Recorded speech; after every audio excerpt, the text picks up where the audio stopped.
रावण कौन था ये तो हम सबको पता है, पर रावण पूर्व जन्म में कौन था ये बहुत से लोगों को नहीं पता।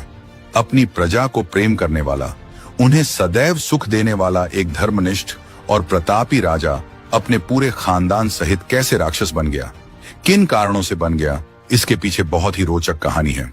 तो आइए जानते हैं वो रोचक कहानी के बारे में। प्राचीन काल में कैकेय नाम का एक बहुत ही सुंदर देश था, जो चारों तरफ से हरे भरे पहाड़ों और नदियों से घिरा हुआ था। उस देश पर सत्यकेतु नाम का एक राजा राज्य करता था। सत्यकेतु के 2 पुत्र थे, दोनों ही बड़े शूरवीर थे। बड़े पुत्र का नाम प्रताप भानु तथा छोटे पुत्र का नाम अरिमर्दन था। दोनों भाइयों में बहुत प्रेम था। सत्यकेतु ने उचित समय देखकर बड़े पुत्र प्रताप भानु को राजा बना दिया और स्वयं जंगल में तप करने के लिए चला गया। प्रताप भानु राजा बनते ही धर्म और मंगल कार्य में जुट गया। अपनी प्रजा को खुश और सुखी रखने के लिए हर संभव प्रयास करने लगा, जिसके कारण वहां की प्रजा उसे अपने सर आंखों पर बिठा लिया। कहते हैं कि जब सत्ता, शक्ति और स्नेह किसी को आवश्यकता से ज्यादा मिल जाए तो उसे घमंड हो जाता है। राजा प्रताप भानु को भी सत्ता, शक्ति और प्रजा से मिले स्नेह का घमंड हो गया। वो अपनी राज्य की सीमा विस्तार करने को ठान लिया और अपनी विशाल सेना को लेकर विजय यात्रा पर निकल पड़ा। उस विजय यात्रा में जिन जिन राजाओं ने उसकी अधीनता स्वीकार कर लिया, उसको छोड़ दिया, पर जिन जिन राजाओं ने अधीनता स्वीकार नहीं किया, उसे प्रताप भानु से युद्ध करना पड़ा और युद्ध में वीरगति को प्राप्त होना पड़ा। इसी तरह प्रताप भानु अपनी सीमा विस्तार करने के लिए दूसरे राजाओं पर आक्रमण करता गया और उनके राज्य को अपने राज्य में मिलाता गया। एक बार एक राजा प्रताप भानु से युद्ध करते वक्त हार गया और अपनी जान बचाकर रणभूमि से भाग निकला और जाकर एक जंगल में छिप गया और प्रताप भानु से बदला लेने के लिए सही समय का इंतजार करने लगा। धीरे धीरे समय बीतता गया। एक बार प्रताप भानु जंगल में शिकार पर गए हुए थे। तभी उन्होंने एक बहुत ही विशाल जंगली सूअर को भागते हुए देखा। उस सूअर के भयानक सफेद दांत ऐसे प्रतीत हो रहा था जैसे मानो कि दैत्य राहु चंद्रमा को अपने मुंह में दबाकर भाग रहा हो। प्रताप भानु उस अद्भुत सूअर को देखकर चकित रह गया। ऐसा विचित्र और भयानक सूअर पहले कभी नहीं देखा था। प्रताप भानु उसका पीछा करने लगा। वह सूअर कभी पास आता दिखाई दे रहा था तो कभी दूर भागता हुआ दिखाई दे रहा था। कभी अचानक से गायब हो जा रहा था तो कभी अचानक से आंखों के सामने आ जा रहा था। देखते ही देखते प्रताप भानु उस सूअर का पीछा करते करते घनघोर जंगल में पहुंच गया। अंत में वो सूअर एक गुफा में जाकर छिप गया।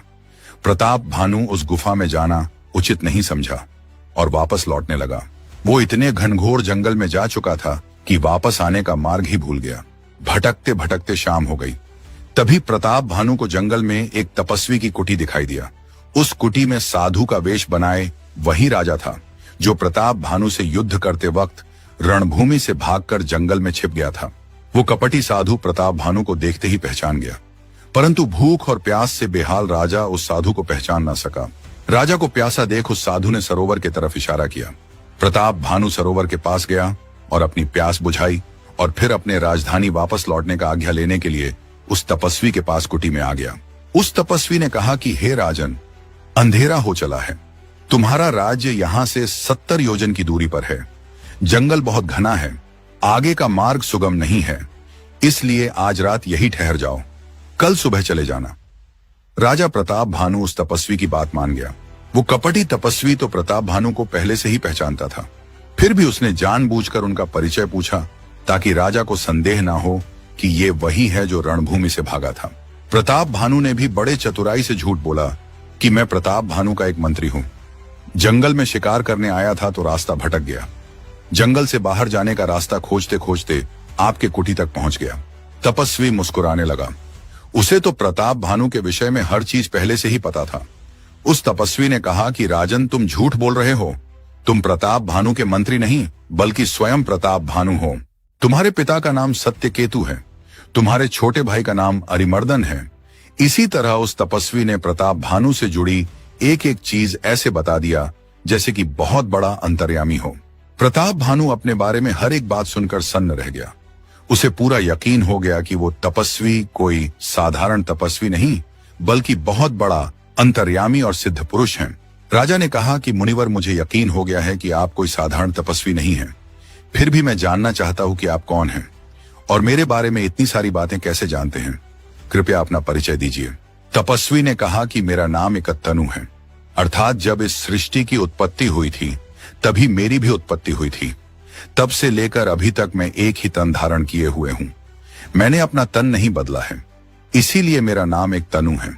अपने सिद्धियों द्वारा तुम्हारे भूत वर्तमान भविष्य सब पता कर लिया है, पर मैं केवल तुम्हें तुम्हारा अतीत बता सकता हूं। भविष्य बताना सृष्टि के नियमों के विरुद्ध होगा, इसलिए राजन मैं तुम्हारा भविष्य नहीं बता सकता। पर हां, अगर चाहो तो मैं तुम्हें कुछ सिद्धियां प्रदान कर सकता हूं। मांगो, क्या चाहिए तुम्हें? प्रताप भानु पूरी तरह से उस कपटी तपस्वी के वश में हो गया था। उसने उस तपस्वी से प्रार्थना किया, कोई ऐसी सिद्धि बताएं जिससे मुझे कभी वृद्धावस्था ना आए, मृत्यु ना आए और ना ही मुझे कोई युद्ध में हरा सके। मैं एक छत्र पूरे पृथ्वी पर राज करूं। तपस्वी ने कहा, ऐसा ही होगा, पर उसके लिए तुम्हें एक कार्य सिद्ध करनी होगी। अगर वो कार्य तुमने सिद्ध कर दिया तो पूरे पृथ्वी पर तुम्हारा राज होगा। मनुष्य के साथ साथ देवता भी तुम्हारे वश में हो जाएंगे। उस कपटी सन्यासी की बात सुनकर राजा के मन में लालसा उत्पन्न होने लगी। उसने अति उत्साहित होकर उस सन्यासी से पूछा कि वो कौन सा कार्य है जिसको सिद्ध करने से मेरे इच्छाएं फलीभूत होंगी। अति शीघ्र बताने का कृपा करें महात्मा। उस कपटी तपस्वी ने राजा के अति उत्साह को भांपते हुए कहा कि इस संसार में ब्राह्मणों का श्राप सबसे भयानक होता है। जो भी मनुष्य ब्राह्मणों को अपने वश में कर लिया और उसके श्राप से बच गया वो अजेय हो जाएगा।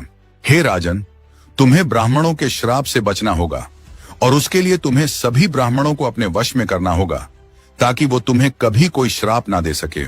उस कुटिल तपस्वी ने प्रताप भानु के मन में ब्राह्मणों के श्राप का इतना ज्यादा भय बिठा दिया कि वो ब्राह्मणों को वश में करने का उपाय सोचने पर विवश हो गया। राजा ने उस तपस्वी से कहा कि ब्राह्मणों को वश में कैसे किया जाए, उसका उपाय आप ही बताइए मुनिवर। उस तपस्वी ने कहा कि उपाय तो बहुत है पर बहुत कठिन है। एक सहज उपाय है पर वो उपाय करना मेरे लिए संभव नहीं है। प्रताप भानु ने बड़े ही उत्सुकता से पूछा कि वो कौन सा उपाय है ऋषिवर जो आपके लिए संभव नहीं है। तपस्वी ने कहा कि अगर मैं रसोई बनाऊं और तुम परोसो और मुझे कोई वहां जानने ना पाए तो जो जो उस अन्न को खाएगा वो तुम्हारे वश में हो जाएगा और यह काम 1 वर्ष तक करना होगा।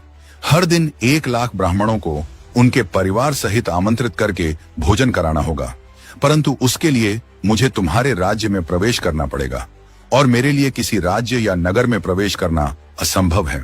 जब से मेरा जन्म हुआ है तब से मैं आज तक किसी नगर या राज्य में नहीं गया हूं और भविष्य में भी किसी भी गांव या नगर में जाने की मुझे इच्छा नहीं है, इसलिए यह सहज उपाय करना मेरे लिए संभव नहीं है। प्रताप भानु ने उस कपटी सन्यासी के चरण पकड़ लिए और प्रार्थना करने लगे कि सन्यासी का हृदय तो बहुत कोमल होता है, कृपया अपना भक्त समझकर मेरे लिए ये उपाय कर दीजिए। जब उस कपटी सन्यासी को लगा कि राजा पूरी तरह से उसके वश में हो चुका है, तब उसने मन ही मन विचार करने लगा कि यही उत्तम समय है प्रताप भानु से बदला लेने के लिए। उस तपस्वी ने कहा कि ठीक है राजन, तुम्हारे लिए ये उपाय मैं अवश्य करूंगा, लेकिन मेरे बारे में तुम्हारे राज्य में किसी को भी पता नहीं चलनी चाहिए। अगर गलती से भी किसी को हमारे इस मुलाकात के बारे में पता चला तो इसका भयंकर दुष्परिणाम होगा। कोई भी सिद्धि तभी सफल होती है जब उसे छुपाकर किया जाए। मैं इस रूप में तुम्हारे राज्य में प्रवेश नहीं करूंगा। मैं अपने तपोबल से तुम्हारे पुरोहित को हर लाऊंगा और अपने माया से उसे अपने जैसा बनाकर 1 साल तक इस कुटी में रखूंगा और मैं खुद तुम्हारा पुरोहित का रूप धारण करके तुम्हारे सारे काम सिद्ध करूंगा। हे राजन, बहुत रात हो चुकी है, अब सो जाओ। मैं अपने तपोबल से रात को सोते वक्त ही तुम्हें घोड़े सहित तुम्हारे महल में छोड़ आऊंगा और तुम्हें पता भी नहीं चलेगा। आज से ठीक 3रे दिन हमारी तुमसे भेंट होगी। मैं तुम्हारे पुरोहित के रूप में आऊंगा और तुमसे आज की पूरी कथा सुनाऊंगा, तब तुम मुझे पहचान लेना। तपस्वी की आज्ञा मानकर प्रताप भानु सोने के लिए चला गया। दिन भर का थका हारा था, इसलिए उसे जल्दी गहरी नींद आ गई। वो कपटी तपस्वी अपने आसन पर जा बैठा। उसकी आंखों में नींद नहीं थी। वर्षों पहले जो घाव उसे प्रताप भानु ने दिया था, उसका बदला लेने का समय आ गया है। इसी विचार में वो तपस्वी खोया हुआ था। तभी उसका मित्र राक्षस कालकेतु वहां आ गया। ये वही राक्षस था जिसने भयानक सुअर के रूप धरकर जंगल में प्रताप भानु का मार्ग भटकाया था। उस राक्षस के 100 पुत्र और 10 भाई थे, जिनको प्रताप भानु ने पहले ही युद्ध में मार दिया था। तभी से वो राक्षस उचित मौके की तलाश में था कि कब और कैसे प्रताप भानु से अपने पुत्रों और भाइयों के मृत्यु का बदला लिया जाए। वो राक्षस एक चतुर मायावी था, छल प्रपंच बहुत जानता था। इसीलिए उस तपस्वी के साथ मिलकर प्रताप भानु के सर्वनाश का षड्यंत्र रचा। राजा प्रताप भानु गहरी नींद में सो रहा था। अगर वे दोनों चाहते तो वहीं अपना अपना बदला ले सकते थे, पर उन्हें तो प्रताप भानु के पूरे खानदान का सर्वनाश करना था। इसलिए उन दोनों ने इतना बड़ा षड्यंत्र रचा। आधी रात के समय तपस्वी के कहे अनुसार राक्षस कालकेतु ने प्रताप भानु को सोते हुए ही उठा लिया और जंगल के रास्ते होते हुए उसके राजमहल में पहुंच गया और प्रताप भानु को उसके शयन कक्ष में सुलाकर पुरोहित के शयन कक्ष में गया और चुपचाप गहरी नींद में सो रहे पुरोहित को उठाकर महल से बाहर निकल गया। पुरोहित को ले जाकर एक गुफा में छुपा दिया और फिर अपनी माया से उस पुरोहित का रूप धारण करके वापस महल में गया और पुरोहित के बिस्तर पे सो गया। तड़के सुबह जब प्रताप भानु की नींद खुली तो खुद को महल में पाकर आश्चर्यचकित रह गया। मन ही मन वो समझ गया कि ये सब उस तपस्वी की महिमा है। रात को अचानक से राजा महल में कैसे आ गया, ये बात किसी को पता न चले, इसलिए वो धीरे से उठा और घोड़े पे बैठकर चुपचाप जंगल की तरफ निकल गया और फिर दोपहर को वापस आया और अपने दैनिक कार्य में लग गया। पुरोहित का रूप धरे वो राक्षस कालकेतु 3 दिन बाद प्रताप भानु को जंगल की बात याद दिलाई तो राजा बहुत प्रसन्न हुआ। भ्रमवश राजा उस दैत्य कालकेतु को जंगल का तपस्वी समझ बैठा, क्योंकि उस तपस्वी ने कहा था कि वो 3 दिन बाद राजमहल में पुरोहित के वेश में आएगा। प्रताप भानु पुरोहित बने, कालकेतु के सलाह पर सब कार्य करने लगा। उचित समय देखकर राज्य के सभी ब्राह्मणों को परिवार सहित भोजन पे आमंत्रित कर दिया। कालकेतु ने अपनी मायावी शक्ति से 6 प्रकार के रस और 4 प्रकार के भोजन बनाया और व्यंजन इतने बनाए कि कोई गिन नहीं सकता। अनेक प्रकार के पशुओं का मांस पकाया और उसमें उस दुष्ट ने ब्राह्मणों का मांस मिला दिया। ज्यों ही राजा भोजन परोसने लगा तभी आकाशवाणी हुई, ठहरो ठहरो, हे ब्राह्मणों, ये भोजन मत करो, उठकर अपने अपने घर जाओ। यह अन्न खाने योग्य नहीं है। इस भोजन में ब्राह्मणों का मांस मिला हुआ है। इस अशुद्ध भोजन को करने से तुम्हारे कुल और धर्म का बहुत हानि पहुंचेगी। आकाशवाणी सुनकर सब कोई दंग रह गया। ब्राह्मण उठ खड़े हुए। राजा प्रताप भानु के मुख से आवाज नहीं निकल रही थी। उसे समझ नहीं आ रहा था कि ये क्या हो गया। सभी ब्राह्मणों ने क्रोधवश राजा को श्राप दे दिया, हे राजन, तूने हम सभी ब्राह्मणों को परिवार सहित भ्रष्ट करने चला था। सो जा, तेरा पूरा वंश नष्ट हो जाए और अगले जन्म में तू परिवार सहित राक्षस हो जाए। ब्राह्मणों के श्राप से राजा व्याकुल हो उठा। तभी फिर से आकाशवाणी हुई, हे ब्राह्मणों, तुमने बिना विचार किए ही इतना भयानक श्राप क्यों दे दिया? इसमें राजा का कोई अपराध नहीं था। ये सुनकर ब्राह्मण चकित रह गए। प्रताप भानु भागता हुआ रसोई में गया तो वहां ना तो भोजन था, ना रसोई बनाने वाला ब्राह्मण और ना ही वो पुरोहित। राजा वापस ब्राह्मणों के पास आया और सारा वृतांत सुना डाला। ब्राह्मणों ने कहा कि राजन, आपको पहले ही भोजन की शुद्धता की जांच करनी चाहिए थी। अब तो हमने श्राप दे दिया है, वो विफल नहीं जाएगा। ऐसी परिस्थिति में हमारे स्थान पर कोई और भी होता तो वो क्रोध में आकर श्राप दे देता। यह कहकर सभी ब्राह्मण अपने अपने घर चले गए। उधर राक्षस कालकेतु, जो पुरोहित का रूप धारण किए हुए था, वापस उस गुफा में जाता है जहां असली पुरोहित को कैद करके रखा था। असली पुरोहित को अपनी माया से प्रताप भानु के महल में छोड़ देता है और उस जंगल में तपस्वी के पास जाकर खुशखबरी सुनाता है। दोनों मिलकर जितने भी राजा प्रताप भानु से युद्ध में पराजित हुए थे, उन सबको पत्र भेजकर युद्ध के लिए तैयार करते हैं और उचित समय देखकर सब के सब एक साथ कैकेय देश पर चारों तरफ से आक्रमण कर देते हैं। उस घमासान युद्ध में प्रताप भानु और उसके भाई अरिमर्दन अपने पुत्रों और सहयोगियों के साथ वीर गति को प्राप्त हो जाते हैं। अमर होने और पूरी पृथ्वी पर राज करने के लोभ में पड़कर प्रताप भानु ने उस कपटी तपस्वी जैसे अनजान व्यक्ति पर अत्यधिक भरोसा करके अपने पूरे खानदान का सर्वनाश करवा लिया। कालांतर में वही प्रताप भानु रावण के रूप में जन्म लेता है। उसका छोटा भाई अरिमर्दन कुंभकर्ण के रूप में और मंत्री धर्मरुचि विभीषण के रूप में जन्म लेते हैं और परिवार के दूसरे सदस्य किसी न किसी राक्षस के रूप में जन्म लेते हैं।